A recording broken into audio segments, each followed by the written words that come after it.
Spider by Isaac Petrov, Chapter 1, The Unsettling Twilight. The sun dipped below the horizon, its golden glow fading into streaks of violet and deep indigo. Willows Edge, a town known for its charm and sleepy ambience, found itself bathed in the cool embrace of dusk. The street lamps flickered on one by one, casting long, thin shadows that stretched lazily across cobblestone paths. A gentle autumn breeze rustled through the leaves, sending a whisper through the narrow streets. Everything appeared peaceful, but something about this evening felt wrong. Lena Grant tightened her jacket around her shoulders as she walked home from the town's library, a stack of books balanced in her arms. Her auburn hair, usually left wild and untamed, was tucked into a loose ponytail, a habit she'd formed when she needed to concentrate. Despite her focus on the books, her mind was consumed by something else, something strange and persistent. The webs. They had appeared gradually over the past few weeks. At first, they seemed like the work of ordinary spiders, their silk clinging to street signs and lampposts in the chilly autumn air. But these weren't just ordinary spider webs. They were massive, spanning alleyways and draping eerily over rooftops. They shimmered under the streetlights with an unusual iridescence, as though woven from something far more unnatural than mere silk. Lena had encountered them frequently during her walks. Some stretched across entire streets overnight, forcing people to cut through back alleys to get home. Others wound around tree trunks in impossibly intricate patterns, their radial symmetry hypnotic in the dim glow of the lamps. No one in town spoke much about them, dismissing them as the result of an unusually active spider population. But Lena's gut told her something wasn't right.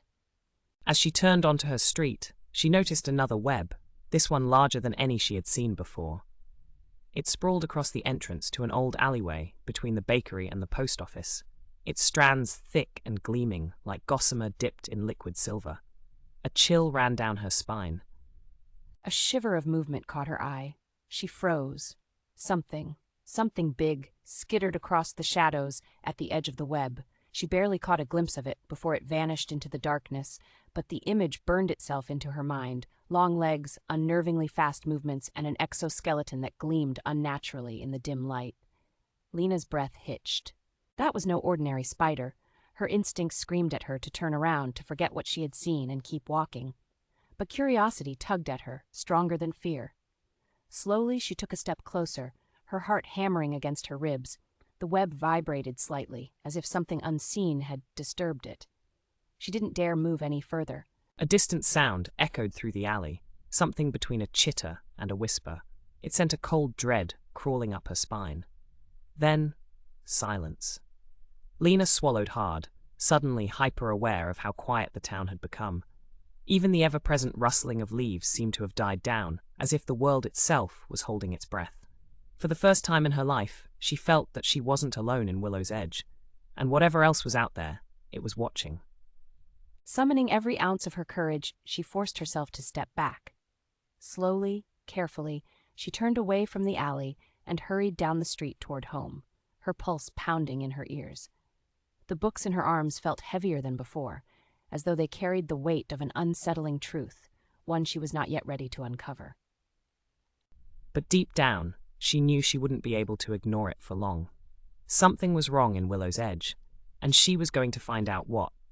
Chapter 2, A Tangled Mystery. Lena barely slept that night.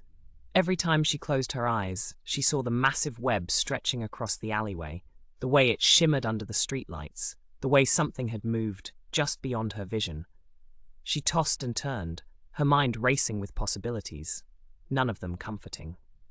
By the time the sun rose, she had made up her mind. If no one else in Willow's Edge was going to question the bizarre webbing appearing around town, then she would. Pulling on a thick sweater and jeans, she made her way downstairs to her small study, a space more cluttered than she liked, but functional all the same. Books lined the shelves, some stacked haphazardly on the desk, others forming precarious towers on the floor. A map of Willow's Edge was pinned to the wall, already covered in notes from past curiosities she had investigated, local folklore, strange weather patterns, missing pet reports. Now, a new thread would be added to the web of mysteries, the growing infestation. She opened her laptop and typed in keywords: Unusual spiderwebs, giant webs, bioluminescent silk, invasive arachnids. The results were disappointing, mostly urban legends, a few news stories about scientists discovering stronger spider silk, nothing that explained what she had seen. Frustrated, she reached for her phone and texted her best friend, Ethan. You still into those weird conspiracy theories? A few seconds later, the typing bubbles appeared. You know it. What's up? Need your brain. Can I come over? If you bring coffee. Lena grabbed her coat, swung by the cafe on Main Street, and arrived at Ethan's house 20 minutes later. Ethan lived in what could only be described as a controlled mess. His garage, which doubled as his personal research lab, was cluttered with old radios, disassembled gadgets, and shelves of books on everything from government experiments to cryptid sightings. A corkboard covered in newspaper clippings, notes, and red string stretched across one wall, as if he were a detective working on some grand unsolved mystery. You look serious, Ethan said, taking the coffee from her hands.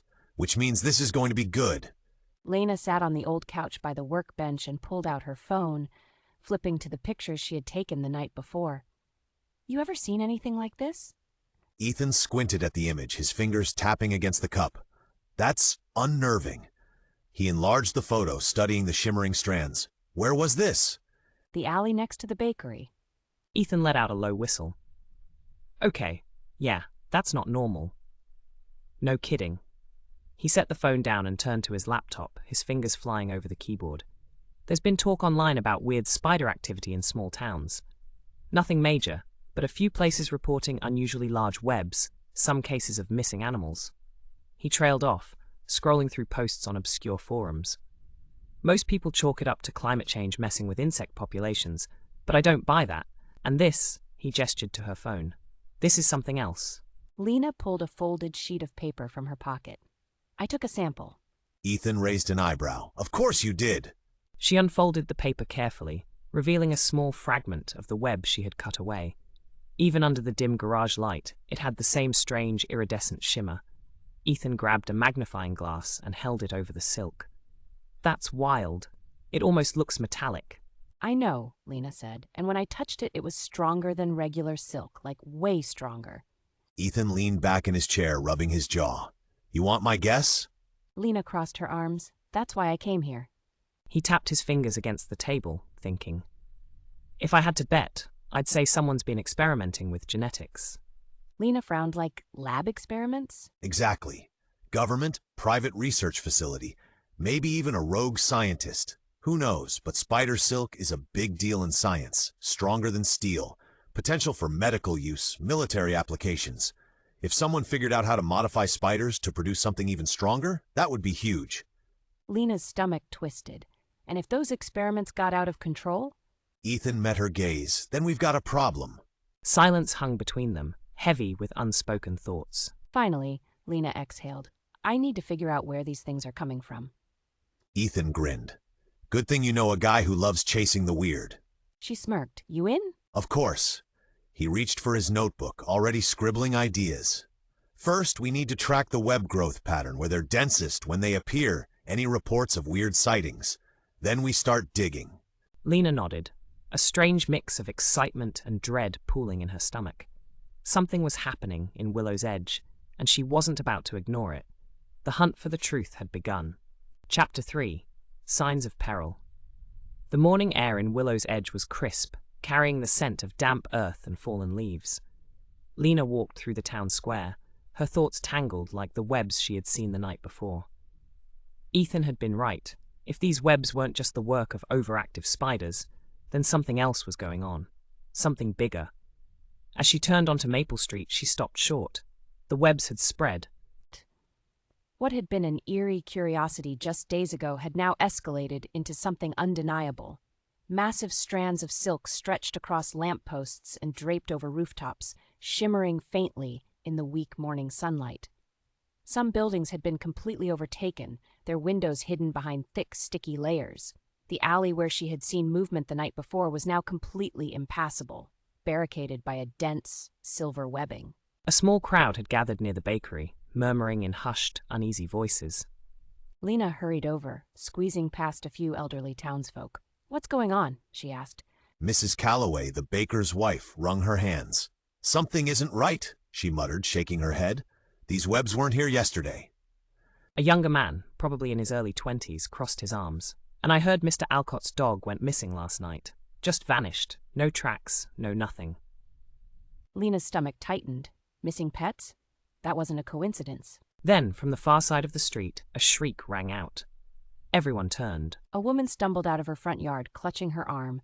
Her face was pale, eyes wide with terror. "It bit me!" she cried. Lena ran toward her, barely processing what was happening. "Let me see." The woman hesitated, but then shakily extended her arm. 2 puncture marks stood out stark against her skin, a slow trickle of blood oozing from the wounds. "A spider bite." Lena felt a cold wave of dread wash over her. "This isn't normal," she whispered. "Normal?" Mrs. Calloway repeated, voice high-pitched with fear. "Lena, we've lived here all our lives, and we've never seen anything like this. It's like the whole town's getting swallowed up in these things." Lena didn't respond. Her gaze was locked on the woman's wound, and for the first time, she noticed something strange. The skin around the bite was shimmering. Not in a sweaty sheen, but in a faint, iridescent glow. Just like the webs. A sinking feeling formed in Lena's stomach. Something was very, very wrong. By noon, the town was in a state of panic. Reports of more missing pets had spread. A few shopkeepers closed early, and people hurried through the streets, avoiding the increasingly invasive webs stretching across storefronts and alleyways. Lena had seen enough. She pulled out her phone and dialed Ethan. "Meet me at my place, now." Ethan arrived within minutes, looking both intrigued and slightly concerned. "I take it things got worse?" Lena nodded, pacing in her living room. "People are getting bitten, and Ethan, something's off about the bites. They glow." His eyebrows shot up. She grabbed her notebook from the coffee table and flipped it open, showing him a rough sketch of the webs, the spider she had glimpsed, and notes about the bite victim. "We need more information," she said, "and I think we both know where we have to look." Ethan sighed, running a hand through his hair. "The woods?" Lena nodded. The Whispering Woods. It was the only place that made sense. The deeper part of the forest, just outside Willows Edge, was off limits to most people. Rumors circulated for years about strange happenings there, flickering lights, animals disappearing, unnatural silence. If these creatures weren't just some freak mutation of nature, then someone, had created them. And if there was even the slightest chance that those stories about a hidden facility were true, then that was where they would find answers. Ethan exhaled. "All right, let's do this." Lena looked out the window at the town, now draped in creeping silver threads. They were running out of time. Chapter 4. Gathering Forces. Lena knew that heading into the Whispering Woods alone would be reckless. If the situation was as dangerous as she suspected, she and Ethan needed backup, people who could help them uncover the truth and, if necessary, fight back. That meant assembling a team. The first person she thought of was Cecil Brooks. He was a retired pest control expert, known for his no-nonsense attitude and his knowledge of all things creepy and crawly. If anyone could help them understand what they were dealing with, it was him. Lena and Ethan made their way to Cecil's house on the edge of town. His property was small but well kept, the kind of place where everything had its purpose. A collection of insect traps and old equipment cluttered his garage, and the faint smell of pesticide lingered in the air. Cecil answered the door with a raised eyebrow. "Lena, Ethan, what's all this about?" "We need your help," Lena said, not bothering with pleasantries. "It's about the webs." Cecil sighed, rubbing the bridge of his nose. "I was afraid you'd say that." He stepped aside, letting them in. Inside, the place was like a cross between a naturalist's workshop and a survivalist's bunker. Jars of preserved insects lined the shelves, and a row of old books covered everything from arachnology to chemical repellents. "I've seen them too," Cecil admitted as he poured himself a cup of coffee. "They're not natural. Spiders don't spin silk like that." Lena leaned forward. "Then what's causing it?" Cecil took a slow sip. "That's the question, isn't it?" He set the cup down. "I did some testing. Collected a sample, burned a strand." "And?" Ethan prompted. "It didn't burn," Cecil said grimly. "Not like normal silk. It curled, shriveled a little, but it didn't disintegrate. Whatever this stuff is, it's tougher than anything I've seen before." Lena exchanged a glance with Ethan. That confirmed what they had already suspected. This wasn't a natural phenomenon. So, Cecil said, crossing his arms, what's your plan? We're going into the Whispering Woods, Lena said. We think that's where it all started. Cecil let out a low whistle. You kids are braver than you are smart. Ethan grinned. We get that a lot. Cecil studied them for a moment, then sighed. Fine, I'll come with you. But if we're doing this, we need more than just guts and good intentions. We need strategy. Lena nodded. I know just the person. Sofia Martinez was the youngest member of their team, but what she lacked in years, she made up for in intelligence.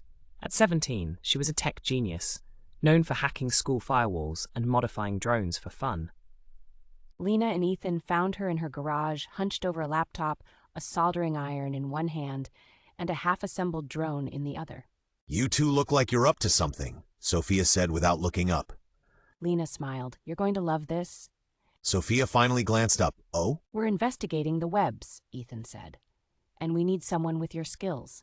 Sofia set down her tools. We're heading into the Whispering Woods, Lena explained.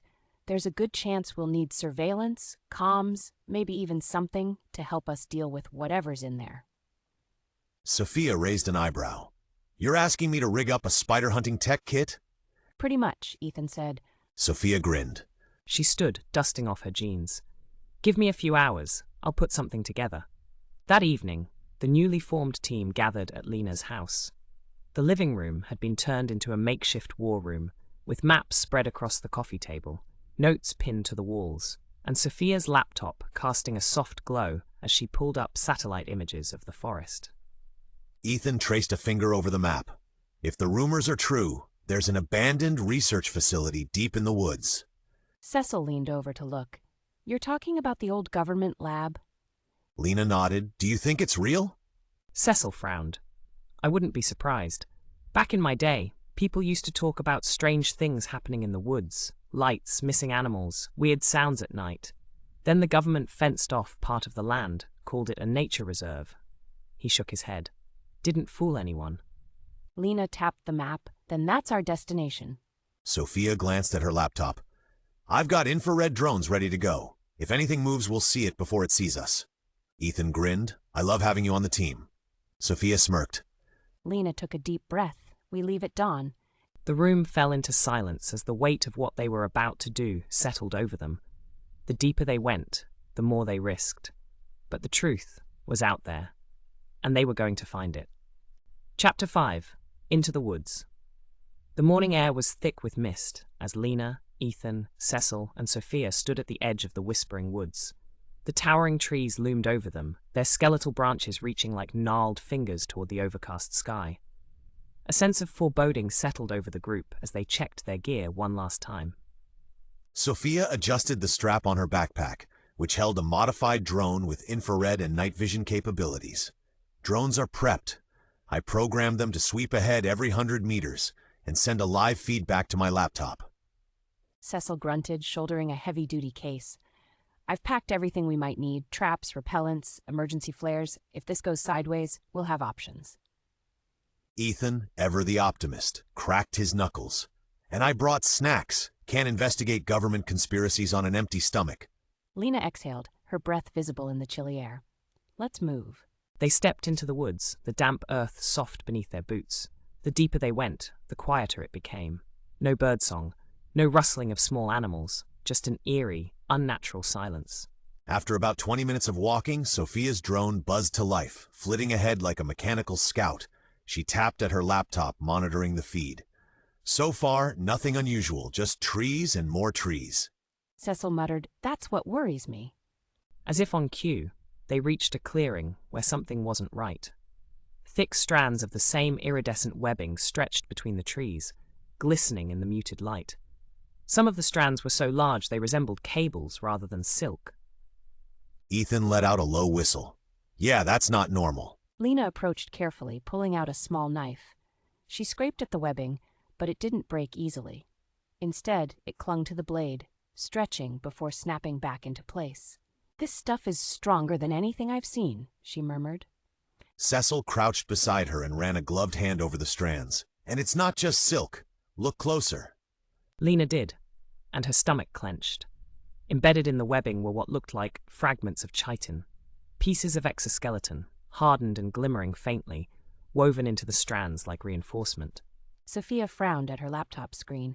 Guys, I'm picking up movement about 50 meters ahead. Everyone tensed. What kind of movement? Lena asked. It's fast, unnaturally fast. Cecil reached into his case and pulled out a canister of industrial-grade pesticide. We need to be ready for anything. Ethan tried to lighten the mood. Worst case scenario, we find a spider the size of a car. No one laughed. Lena took a deep breath. We keep moving. They pressed forward, their steps careful and deliberate. The trees thickened, the air growing colder as they entered a part of the forest that felt untouched by time. Then, Sofia's drone feed flickered. Wait, she whispered. Something's wrong. The drone's camera was shaking, its feed blurring with static. For a brief moment, a dark shape flashed across the screen, too fast to make out. Then, the feed cut completely. Sofia cursed. We lost it. Ethan took a step back. So do we keep going? Lena nodded. We came this far. We're not turning back now. Cecil's grip on his canister tightened. Stay sharp. They continued forward, the tension thick in the air. Then, just as they rounded a dense thicket of trees, they saw it. A structure, hidden deep in the woods, covered in vines and decay. The abandoned research facility. Its metal walls were rusted, its windows shattered. A faded government emblem, barely visible beneath layers of grime. But what caught Lena's attention wasn't the building itself. It was the webbing. Massive strands covered the entrance, pulsing faintly as though alive. And within the shadows, something moved. Something big. Ethan exhaled. Well, guess we found what we were looking for. Lena swallowed hard. Let's just hope it doesn't find us first. Chapter 6. Unraveling Secrets. The abandoned research facility loomed ahead, a crumbling relic of secrecy and decay. Vines crept up the rusted walls, their tendrils wrapping around the faded government insignia like nature's attempt to reclaim what had been left behind. But the most unsettling feature wasn't the building itself. It was the dense, shimmering webbing that sealed the entrance. The strands pulsed faintly, as though something alive coursed through them. Lena stepped closer, her breath shallow. This isn't just spider silk. It's something more. Cecil ran a gloved hand over the webbing. Feels organic, but there's a structure to it like reinforced fibers. He tugged at a strand, and it resisted, stretching before snapping back into place. If these creatures made this, they're stronger than anything I've ever seen. Ethan shifted nervously. I really hate this, just putting that out there. Sofia was hunched over her laptop, working furiously to restore the drone feed. Okay, I'm in. I recovered partial footage before we lost signal. The group gathered around the screen. The video, though choppy, showed the drone's approach to the facility until, in a sudden blur of movement, something struck it. A dark, fast-moving shape just outside the frame. Then static. Lena's pulse quickened. Something took it down. Cecil exhaled sharply. And whatever it was, it's still here. A rustling sound echoed from the trees. The team froze. Lena turned slowly. The woods, which had been eerily silent all morning, now felt alive with unseen movement. Shadows flickered between the trunks, the tension thick as they listened to the soft, deliberate scraping of something against bark. We need to get inside, she whispered. Cecil nodded, already pulling a serrated knife from his belt. Stand back. Hurry, Ethan muttered, glancing over his shoulder. Cecil slashed at the strands with brute force until a gap was large enough to crawl through. One by one, they slipped inside the facility, Lena going last. As she entered, she cast a final glance behind her. In the distance, just beyond the trees, she saw it. A silhouette, tall, angular, and disturbingly still, watching. Then the door slammed shut behind her. Inside, the facility smelled of rust, mildew, and decay. Dust motes floated in the dim light filtering through broken windows. Papers were scattered across the floor, some yellowed with age, others torn beyond recognition. Sofia pulled out a flashlight and swept it across the walls. The place was in ruins, but faint traces of its past remained. Lab equipment overturned, rusted filing cabinets, shattered computer screens. Lena spotted a row of locked metal cabinets. She jiggled one, but it didn't budge. Help me get this open. Ethan produced a crowbar from his backpack, because of course he had one, and wedged it into the seam. With a grunt, he pried the cabinet open, the door creaking as it gave way. Inside were stacks of old documents, most too faded to read. But one folder caught Lena's eye. It was marked in red ink, Phase 9, Arachnid Project. She grabbed it and flipped it open, scanning the contents. The documents were covered in scientific jargon, but one phrase jumped out immediately. Genetic augmentation for size and cognitive adaptation. Test subjects proved highly resilient. Synchronization achieved beyond expectations. Containment concerns remain unresolved. Her stomach tightened. This wasn't just a science project. They were modifying them, making them bigger, smarter. Cecil peered over her shoulder. They lost control. That's why they shut this place down. Sofia frowned at the documents. Synchronization? What does that mean? Lena's fingers traced the words on the page. I don't know, but if they were worried about containment, she turned to the others, dread settling over her. Then this place might not be abandoned after all. A sudden clicking sound echoed from deeper within the facility. Ethan's grip on the crowbar tightened. Tell me that was just a pipe settling. The sound came again, closer this time, rhythmic, measured. Lena's pulse pounded. We're not alone. Sofia's flashlight flickered as she turned toward the hallway, leading deeper into the lab. The beam caught something at the edge of the darkness, something that glistened as it moved. Then the clicking turned into a low, chittering sound, and from the shadows, something stepped forward. Chapter 7. The Battle Begins. The creature that emerged from the shadows was unlike anything they had ever seen. Its body was angular and covered in a chitinous exoskeleton that shimmered faintly with the same iridescent sheen as the webs outside. It stood nearly as tall as a person, its multiple limbs clicking against the concrete floor as it moved forward with unnerving precision. Lena's breath caught in her throat. That's impossible. The creature's eyes were cold, reflective, and unblinking. It tilted its head slightly, as if studying them, and then it opened its mandibles, releasing a low, chittering sound that echoed through the empty facility. Back up! Slowly, Cecil whispered, raising the canister of industrial-grade pesticide he'd brought along. What if it attacks? Sofia's hands trembled as she aimed her flashlight at the creature. Ethan's grip on his crowbar tightened. Then we fight! The creature moved again, scuttling closer, its limbs clicking in a rhythmic, unnerving pattern. Lena could see the muscles flexing beneath its exoskeleton, the raw power in its movements. This thing wasn't just a predator, it was an apex predator, designed for dominance. Cecil didn't wait for it to make the first move. He pressed down on the nozzle of the canister, spraying a fine mist of pesticide into the air. The creature hissed, its limbs jerking back as the chemical cloud washed over it. But instead of retreating, it reared up, mandibles clicking furiously. Run, Lena shouted. They bolted down the hallway, their footsteps echoing as they ran deeper into the facility. The creature gave chase, its legs scraping against the concrete with terrifying speed. This way! Sofia shouted, leading them into a side room and slamming the door shut behind them. Cecil jammed a metal pipe against the door handle, bracing it shut. The creature crashed into the door with enough force to rattle the hinges, and they could hear its mandibles scraping against the metal, searching for a way in. We can't stay in here, Ethan panted. It'll break through eventually. Lena looked around the room, her mind racing. It appeared to be an old observation chamber, with large reinforced windows that looked out into an adjacent lab. A control panel was set into the wall, covered in dust. If we can get the containment system back online, it might trap these things inside the lab. Sofia's eyes lit up. Cecil frowned. Assuming the system still works after all these years. It's worth a shot, Lena said. Sofia, can you figure it out? I'll try. She wiped dust from the control panel, her fingers flying over the buttons as she attempted to restore power.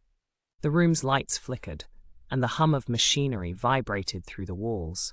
The creature outside let out a furious hiss, its mandibles scraping harder against the door.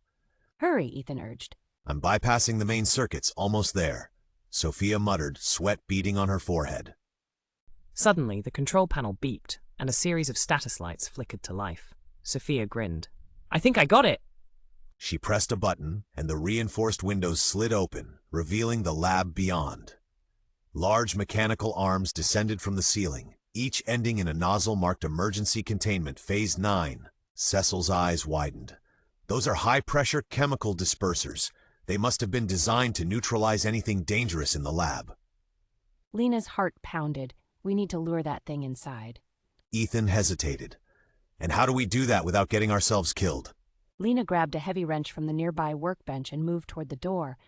I'll get its attention. When it comes in, Sofia, activate the containment system. Are you crazy? Ethan hissed. We don't have time to argue, Lena shouted. She yanked the door open just enough to hurl the wrench down the hallway. It clanged loudly against the floor, echoing through the facility. The creature hissed, its head snapping in the direction of the noise. It paused for a moment, then surged forward, its limbs skittering over the concrete as it chased after the sound. Lena backed up into the observation room, her heart hammering. Now, Sofia! Sofia slammed her hand down on the button. The reinforced windows slammed shut, sealing the creature inside the lab. The mechanical arms whirred to life, spraying the room with a thick, translucent mist. The creature thrashed wildly, its limbs flailing as the mist coated its exoskeleton. It screeched, a high-pitched, keening sound that set their teeth on edge. Its movements grew sluggish, and finally it collapsed, limbs twitching before falling still. Did we do it? Ethan asked, his voice barely above a whisper. Cecil peered through the window. For now, but I have a feeling that was just one of many. Lena nodded, her resolve hardening. Then we need to finish what they started. We need to contain all of them and make sure this never happens again. Chapter 8. The Webbed Dawn. The creature lay motionless inside the containment chamber, its iridescent exoskeleton dulled by the thick chemical mist that still lingered in the air. The lab's emergency system had worked, at least this time. But Lena knew this wasn't over. She exhaled, stepping back from the window. The reinforced glass reflected her face, streaked with dirt and sweat, eyes filled with something she hadn't felt before. Determination, but also fear. Cecil broke the silence first. We need to make sure this place stays sealed. Ethan looked around, running a hand through his hair. And how exactly do we do that? This facility is a wreck. We barely got the system working. Sofia, still at the control panel, was already typing. I might have a solution, she said, voice tight with concentration. The facility's lockdown protocol was never fully deactivated. If I can reactivate it, it should shut the doors, flood the remaining chambers with the containment gas, and disable external access. Lena felt a flicker of hope. Can you do it? Sofia bit her lip. I can try, but once I activate the lockdown, we have about 60 seconds to get out of here before we're locked in with them. Cecil grunted. Then we better move fast. Lena turned to Ethan. Find an exit path. We need the fastest way out. Ethan nodded and sprinted down the hall, checking for an unblocked route. Lena moved beside Sofia, watching the screen as lines of code scrolled across. Tell me when you're ready. Sofia's fingers flew across the keyboard. Almost there. Just need to override the failsafe. A deep, metallic groan echoed through the facility. The lights flickered again, this time accompanied by a dull thunk as something shifted in the walls. That wasn't me, Sofia muttered. Cecil's grip tightened on the pesticide canister. Something else is moving in here. Lena's pulse quickened. Sofia. I know, almost there. Ethan's voice rang from the hallway. I found a way out, but we need to go now. Sofia slammed one final key. A red warning flashed across the screen. Containment lockdown initiated. 60 seconds until facility seal. Go, she shouted. They bolted from the room, sprinting down the corridor. Behind them, heavy steel doors began sliding shut, one by one, sealing off sections of the lab. A distant chittering sound echoed, growing in intensity. The creatures were waking up. The team burst into the main hallway. Ethan was already shoving open a rusted service door. Come on, come on! Lena and Sofia slipped through first, followed by Cecil, who barely made it through before the automated lockdown door slammed shut behind them. Ethan dived through last, just as a deafening boom echoed behind him, the final containment barrier slamming into place. They collapsed outside, panting, as the forest swallowed them in silence. The facility, hidden beneath layers of webbing and decay, was now a tomb for whatever horrors lurked within. The first light of dawn stretched over the treetops, casting golden hues over the misty landscape. Lena turned to look at her team, their faces streaked with dirt and exhaustion. It's over. Cecil dusted himself off. For now, Sofia leaned against a tree, shaking her head. We just sealed away a government experiment gone wrong. No one's going to believe this. Ethan laughed, breathless. I don't even believe it. Lena stared at the sealed entrance, her mind still reeling. They had stopped the immediate threat. But what about the webs already spread through Willow's Edge? What about the other creatures, if they existed? She exhaled, standing tall. We keep watching. We make sure nothing else gets out. Cecil smirked. You volunteering to be the town's official spider exterminator? Lena let out a tired chuckle. Something like that. As the sun continued to rise, Willow's Edge slowly came back to life. The webs in town, no longer reinforced by the creatures, had already begun to break apart. People would soon wake up, unaware of how close they had come to disaster. Lena turned to her team, feeling something new settle inside her. They had fought, they had survived, and they had saved their town. For now, that was enough. But she knew one thing for certain. This wasn't the last secret hidden beneath the surface of Willow's Edge, and she would be ready for whatever came next. The end. If you enjoyed this story, please subscribe and activate the bell so that you will be notified each time we publish.